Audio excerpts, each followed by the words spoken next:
सो आइए हम प्रभु की महिमा के लिए गीत को गाएंगे। गीत नंबर 20। हम तेरी है तूने बख्शा हमको वासी को की मुझी सब दुनिया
स्तुति और खुदावंद की महिमा के लिए हम हर संडे परमेश्वर के पास आते हैं और आप लोगों के साथ खुदावंद के कलाम को हम बांटते हैं।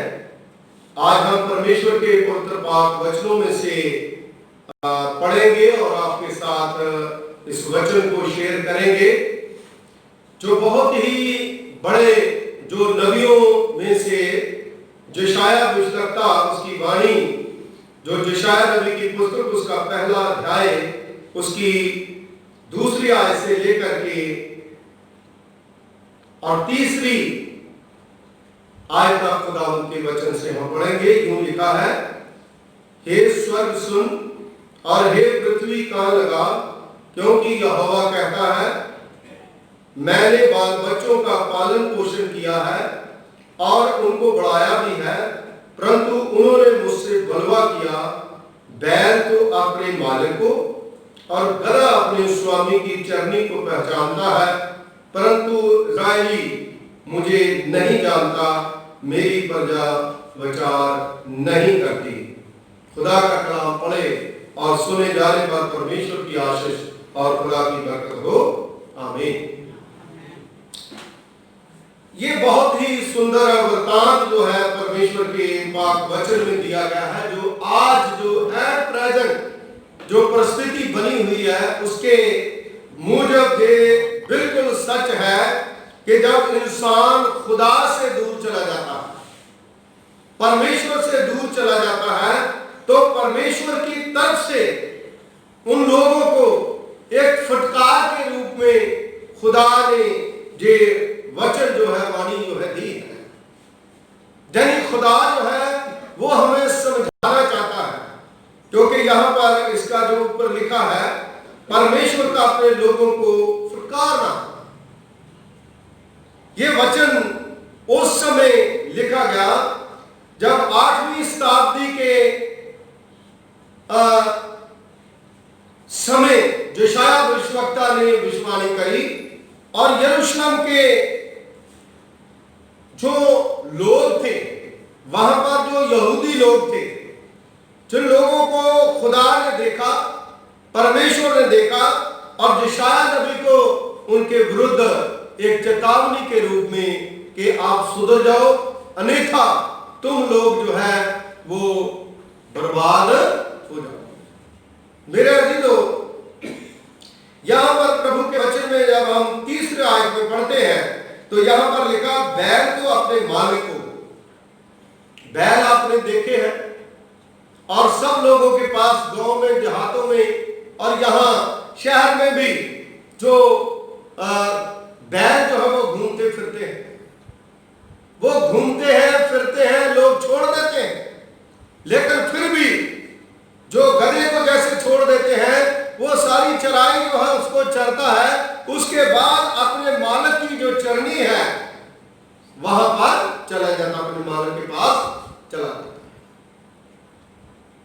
लेकिन इंसानों के लिए एक बहुत बड़ी उदाहरण के रूप में बताया गया है कि इंसान जो, जिसको खुदा ने अपने हाथों से बनाया और उनको चुना और उसके बाद उसको संसार में छोड़ दिया, और तुम खुदा के हुक्म के मुताबिक, प्रभु की आज्ञा के मुताबिक काम करे, लेकिन इंसान जो है इतना खुले तौर पर घूम रहा है कि वो प्रभु के पास लौटना भूल गया, खुदा को भूल गया। क्योंकि वचन 1 में खुदा के कलाम में लिखा है कि मैंने बाल बच्चों का पालन पोषण किया।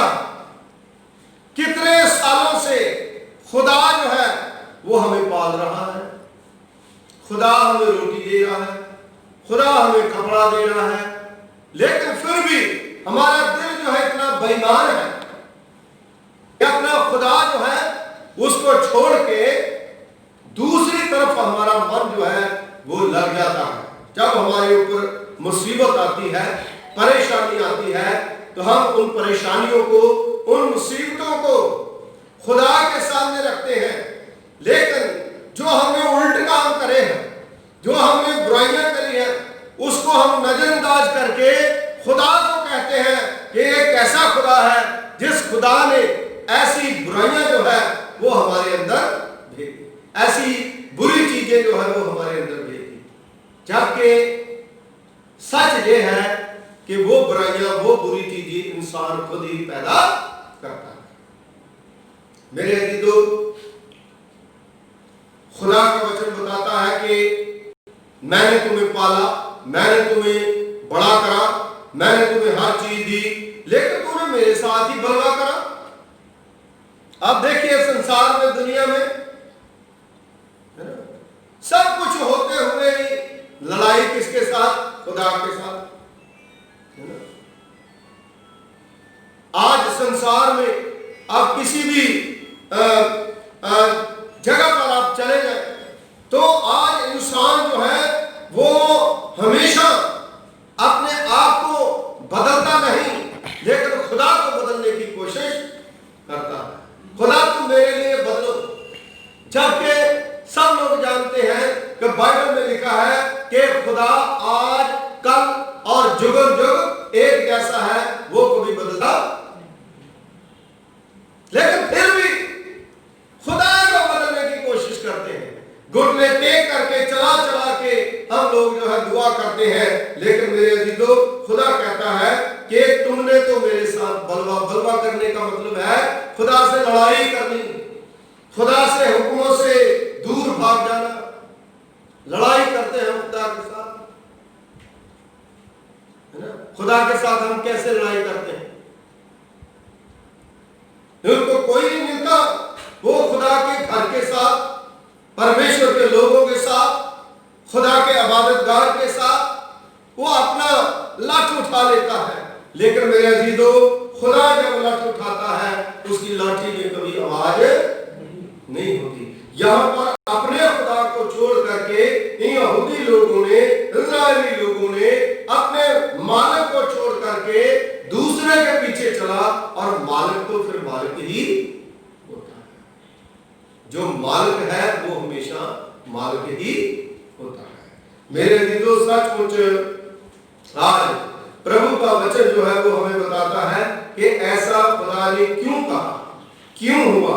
चौथी आयत में हम देखते हैं, हाय ये जाति पाप से कैसी भरी है, वह समाज या धर्म से कैसा लदा हुआ है, इस वंश के लोग कैसे कुकर्मी हैं, ये बाल बच्चे कैसे बिगड़े हुए हैं। पाप, गुनाह, बदी, जो हमारा पाप गुनाह बदी है उसकी वजह से हम बिगड़ गए, हमारे बच्चे बिगड़ गए, हम बिगड़ गए, हमने खुदा को छोड़ दिया और पराये के पास चले गए जो हमारा मालिक नहीं है।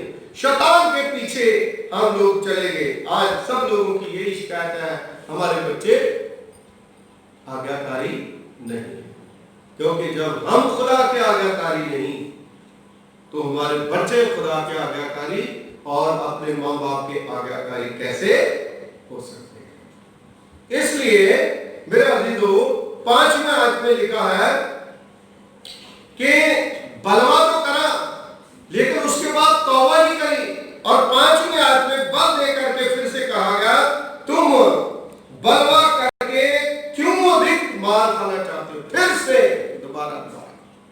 दोबारा वही पाप, दोबारा वही गुनाह, दोबारा वही काम करके फिर से आगे हम बलवा कर करके अपने आप को फिर से खुदा से पिटाई जो है वो ले लेते हैं। लिखा है तुम्हारा सिर घाव से भरा है, जो घाव जख्म, हमारा सर जो है जख्मों से भरा है ना। जैसे जख्म चुभते हैं ना, वैसे हमारे सर जो है वो दर्द होता है, हमारी पीड़ा जो है इतनी बढ़ जाती है, इतनी मुश्किलें जो है वो हमारी बढ़ जाती है।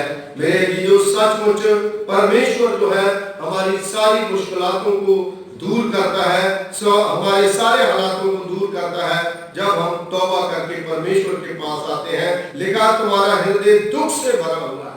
आज कौन आदमी है जो कह सकता है मैं बड़ा सुखी हूं? क्या करोड़पति जिसके पास गाड़ियां हैं, जिसके पास बंगले हैं, जिसके पास सोना है, चांदी है ना, कौन कह सकता है ना?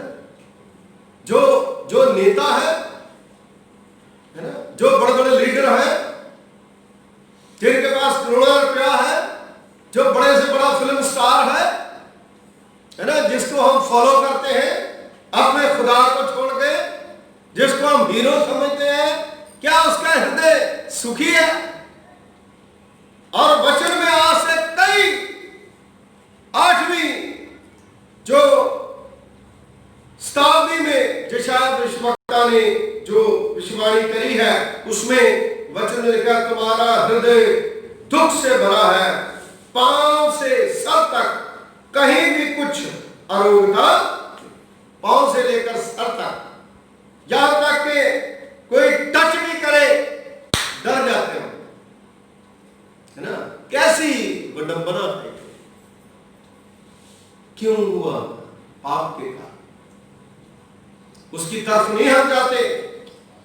हम बहुत सी संसारिक बातों को सुन करके उसके ऊपर टिप्पा टिप्पणियां करते हैं, लेकिन जो खुदा के कलाम में जो गुड न्यूज है उस गुड न्यूज को हम भूल जाते हैं। मेरे अजीजों 7वीं आयत में प्रभु के वचन में लिखा है कि तुम्हारा देश उजड़ा पड़ा है, तुम्हारे नगर भस्म हो गए हैं, रोटी के लाले पड़ गया। देश जो है उसकी अर्थव्यवस्था जो है तस्त नस्त हो गई। ये वचन में लिखा है। ये विश्वानियां जो है वो मेरे जीवन में, आपके जीवन में, दुनिया के जीवन में हर जगह पर पूरी होती है, और तुम्हारे देखते ही वो निगल रहे हैं। कौन? तुम्हारे खेतों को परदेशी लोग जो है तुम्हारे देखते ही देखते निगल रहे हैं। देखो आज बढ़िया से बढ़िया चावल है, बढ़िया से बढ़िया कपड़ा है, बढ़िया से बढ़िया चीजें हैं जो हमारे लिए खादी थी वो बाहरले देशों में जाती है ना। हम लोग खरीद नहीं पाते, हमारे पास आ नहीं पाती लोगों के पास। क्यों? क्योंकि हमने खुदा की आशीष को खो दिया, हमने अपने मालिक को नहीं पहचाना। वो जीसस क्राइस्ट प्रभु यीशु मसीह जिसने हमारे दुखों के बदले उस कलवरी क्रूस पर चढ़ करके अपना खून बहाया, जिसने 39 कोड़े खाए हमारे दुखों को दूर करने के लिए।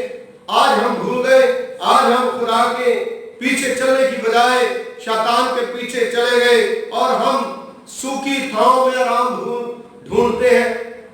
ऐसा नहीं कभी हो सकता। परमेश्वर जो है जिंदा खुदा है, उसके पास आए। मेरे वीडियो इसको मैं ज्यादा लंबा ना करता हुआ, वचन में यहाँ तक लिखा है कि उस समय आपकी हालत सदूम और अमूरा जैसी भी हो सकती है। सदूम अमूरा में पाप गुनाह इतना बढ़ गया था कि उस समय आग बरसी और लोग नष्ट हो गए। आज भी पाप जो है इतना बढ़ गया है कि इंसान को मार रहा है। इंसान की जिंदगी में कोई रास्ता नहीं दिखाई दे रहा। हम किधर को जाए, किधर को आए। लेकिन मेरे अजीजों, यशायाह नबी की पुस्तक उसका 1 बाब उसकी 5वीं आयत में जब इंसान पूरी तरह से रोगग्रस्त हो जाता है, दूसरे शब्दों में पाप में पड़ जाता है, उस समय से याद आती है अपने खुदा की, हाय अल्लाह, हाय खुदा, हे यीशु मसीह, मैं क्या करूं। लेकिन उस समय वो सोचते हैं कि हम तो दुआ करते, खुदा हमारी सुनता ही नहीं। वो क्यों सुनेगा? क्योंकि आपने खुदा के ऊपर विश्वास नहीं करा, खुदा की आज्ञा का उल्लंघन करा है।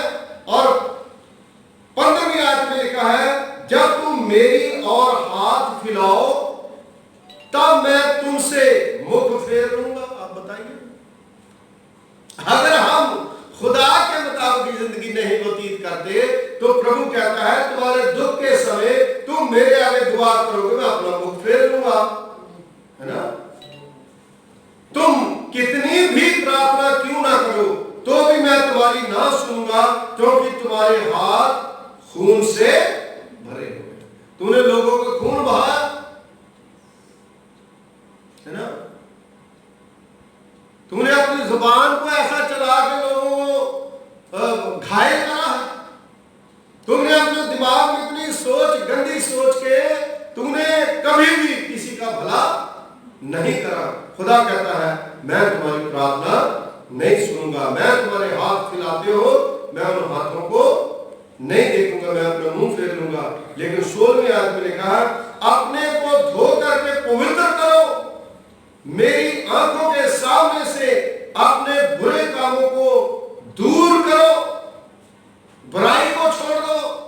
एक और बड़ी अच्छी बात खुदा कहता है, तौबा करो, अपने पापों से पश्चाताप करो, बुराई को छोड़ दो, खुदा के पास आओ, तब मैं तुम्हारी प्रार्थना सुनूंगा। Hallelujah, praise the Lord. परमेश्वर जो है वो हमारी प्रार्थना को सुनने के लिए तैयार है जब हम अपने हाथों को धो लेते हैं, अपने हृदय को शुद्ध करते हैं। क्योंकि वचन में लिखा है तुम अपने हृदय की खलड़ी को निलहाओ, यानी अपने हृदय जो है उसको शुद्ध करो, उसको शुद्ध करो। आज इंसान कहता है पता नहीं क्या हो जाएगा, हम मर जाएंगे, हम ये हो जाएंगे। अरे वो यीशु मसीह ने कहा है अल्पविश्वासी है तुम्हारा विश्वास है कहां गया, है ना। वैसे भी तो मर ही रहे हैं। संत पौलुस रसूल कहता है मैं प्रभु की सेवा करते करते मर भी जाऊंगा तो मुझे लाभ होगा, क्योंकि मैं प्रभु के पास ही जाऊंगा। हालेलुया। हमें इस मौत का डर है, लेकिन दूसरी मौत जो है वो आग और गंधक की झील है, उससे बचने के लिए हमें प्रभु के पास आना है। लेकिन फिर भी प्रभु का प्रेम देखो, खुदावंद की दयालुता देखो, जो 18वीं आयत में प्रभु कहते हैं, यहोवा कहता है आओ हम आपस में वाद विवाद करें, बातचीत करें, उसका कुछ सिट्टा निकालें। इतनी बातें आपने सुन ली है ना, अभी इसका सिट्टा आप देखिए। वाद विवाद हमारे दिमाग में शैतान के साथ चल रहा है, शैतान कहता नहीं ये गलत है ना, खुदा कहता है ये सही है जो बताया जा रहा। तो ऐसे वाद विवाद में खुदा कहता आओ इसका हम सिक्का निकाले। वचन में लिखा है तुम्हारे पाप चाहे लाल रंग के क्यों ना हो तो भी हिम के समान वो सफेद कर देते। देख फिर भी खुदा का कितना बड़ा प्रेम है। आज भी खुदा कहता तुम्हारे पाप और गुनाह कितने भी लाल क्यों ना, खरमच जाए लाल क्यों ना, मैं बर्फ की नाई सफेद कर दूंगा। और चाहे अर्धवानी रंग के हों तो भी वे उनके समान सफेद हो जाएंगे।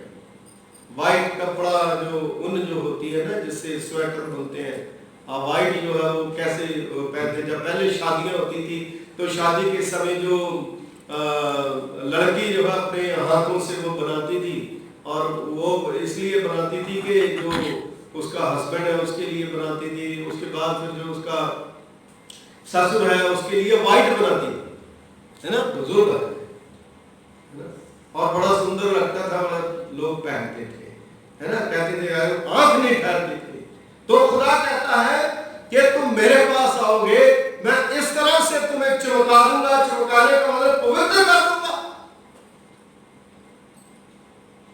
तो पाप जो है उसको देख नहीं सके। मेरे अजीजों जब हम प्रभु के पास आएंगे प्रार्थना करेंगे तो खुदा जो है अपने पापों का पश्चाताप करेंगे, उसकी आज्ञाकारी करेंगे तो वो हमारे पापों को क्षमा कर देगा। 19वीं आयत में यदि तुम आज्ञाकारी होकर के मेरी मानो तो इस देश से उत्तम उत्तम पदार्थ खाओगे, और यदि तुम ना मानोगे बलवा करोगे तलवार से मारे जाओगे। और यहोवा का यही वचन है। अगर खुदा की बात नहीं मानेंगे बीमारी से मारे जाएंगे, तलवार से मारे जाएंगे, आग से उड़ाए जाएंगे, बंदूक से उड़ाए जाएंगे, खत्म हो जाएंगे। लेकिन प्रभु जो है वो कहता है कि मैं तुम्हें बचाऊंगा, मैं तुम्हें अनंत जीवन दूंगा। प्रभु यीशु मसीह में हम सुरक्षित हैं। खुदावंद प्रभु यीशु मसीह जो है वो हमें जीवन देता है, वो हमें जिंदगी देता है। मेरे अजीजों ये जरूरी है कि जो यशाया भविष्यवक्ता के द्वारा आज हमने वचन का ख्याल करा है हमारी जिंदगियों के साथ रिलेटेड है, आज हम देखें कि हम कहां पर हैं। अगर हमारे ऊपर कोई समस्या है या परेशानी है तो सबसे पहले अपने पापों का पश्चाताप करें, क्योंकि खुदा कहता है कि मैं तुम्हारे हृदय को शुद्ध करूंगा, मैं तुम्हारे हाथों को शुद्ध करूंगा, मैं तुम्हारे शरीर को पवित्र करूंगा, मैं तुम्हारे जीवन को पवित्र करूंगा, तभी तो मैं आपके पास आऊंगा। और परमेश्वर जो है वो हमेशा हमारे पास आता है और हमारी स्तुति देता है और हमारी हिफाजत करता है और हमें आशीष देता है। हम आशीष के लिए अपने स्वरों को झुकाएं और परमेश्वर से प्रार्थना करें। खुदावंद हमारे अनुग्रहकारी पिता तेरा धन्यवाद करते हैं, तेरा शुक्रिया अदा करते हैं प्रभु जी आज के सुंदर कलाम के लिए। आज का वचन खुदावंद जो तूने हमें दिया है, इस वचन के द्वारा प्रभु पिता परमेश्वर की हम बड़ी राहत हासिल करते हैं। और खुदावंद जिंदगी और जीवन प्रभु पिता परमेश्वर जी आपके हाथ में, तूने जिंदों की जमीन पे रखा, तेरा धन्यवाद करते हैं। अलग अलग जगहों पर खुदावंद जब हम जाते हैं तो प्रभु पिता परमेश्वर जी आपकी आशीष आपकी बरकत काम हमें घेर लेती है। आप हमारे साथ रहते हैं। खुदावंद दुआ करते हैं अपनी कलीसिया के एक एक मेंबर के लिए आपने ब्लेस कर बरकत दे, जो अपने मंथली प्लसेस देते हैं डोनेशंस के द्वारा खुदावंद आपकी स्तुति आपकी महिमा करते हैं और प्रभु अपने हाथों को खुदावंद आपकी तरफ बढ़ाते हैं। आप उन्हें बरकत दें, अपनी आशीष दें। जो बाहर के देशों में बच्चे हैं उनके साथ हो, जो पास हुए हैं बच्चे आप उनके भी साथ हो, उनकी मदद करें, सहायता करें। जितने भी हमारी कलीसिया में बच्चे जो सीबीएसई जो बोर्ड दिल्ली बोर्ड से खुदावंद जिनका रिजल्ट आया, जिनको तूने पास करा, खुदावंद तेरा धन्यवाद करते हैं। बेटे के लिए भी हम शुक्रगुजार हैं प्रभु पिता परमेश्वर जी। आप सब बच्चों को खुदावंद अपनी आशीष दें, अपनी बरकत दें, अपनी बरकतों से मालामाल करें। जिन बच्चों ने बाहर जाने के लिए अपनी फाइल लगा रखी है खुदावंद, आप उनके लिए भी ऐसे रास्ते खोले ताकि सारा कुछ सही हो और प्रभु आपकी महिमा हो। दुआ करते हैं बिशप साहब के लिए, मैडम के लिए और प्रभु पिता परमेश्वर की कॉन्फ्रेंस ऑफिसर्स के लिए, उनकी सारी योजनाओं को आपके पवित्र यीशु नाम में पूरा करें। और प्रभु पिता परमेश्वर जी, हम अपने लिए, अपनी मिसेज के लिए, अपने बच्चों के लिए दुआ करते हैं। खुदावंद अपनी कृपा पर फजल करें। संडे स्कूल के बच्चों के लिए, नौजवानों के लिए, पास्टर कमेटी के लिए, तमाम प्रभु पिता परमेश्वर जी की जन को अपने पाक हाथों में ले जाओ। हमारे शहर में बीमार है, उनकी बीमारी का बिस्तरा पलट के तंदुरुस्ती का बिस्तरा दे और प्रभु आपने ब्लेस करे, बरकत दे और उनकी सारी योजनाओं को अपने पवित्र यीशु नाम में पूरा करें। पिता परमेश्वर जी, आप हर एक को खुदावंद जो इस वीडियो को सुनते हैं, इस वचन को सुनना जरूरी है, उनके परिवारों के ऊपर, उनके बच्चों के ऊपर, उनकी मिनिस्ट्री के ऊपर, उनकी सारी योजनाओं के ऊपर आपकी आशीष हो। प्रभु आप बचाने वाले परमेश्वर हैं। खुदावंद आप मौत से खुदावंद छुटकारा देने वाले परमेश्वर हैं और प्रभु आप मुर्दों को जिंदा करने वाले परमेश्वर हैं। आप 30 साल के बीमारों को चंगा करने वाले परमेश्वर हैं। जितने लोग खुदावंद आपके वचन को सुनते हैं वो विश्वास करें और आपके ऊपर भरोसा करें। मसीह यीशु के वसीले से मांगते हैं, आमीन। अब हमारे खुदावंद यीशु मसीह जी का फजल, पिता पुत्र का प्यार, पुत्र आत्मा की सौभाग्यता अब से लेकर के तमाम खुदावंद सुनने वालों का, तमाम कलीसिया के ऊपर आपकी आशीष हो। यीशु मसीह के वसीले से मांगते हैं, आमीन।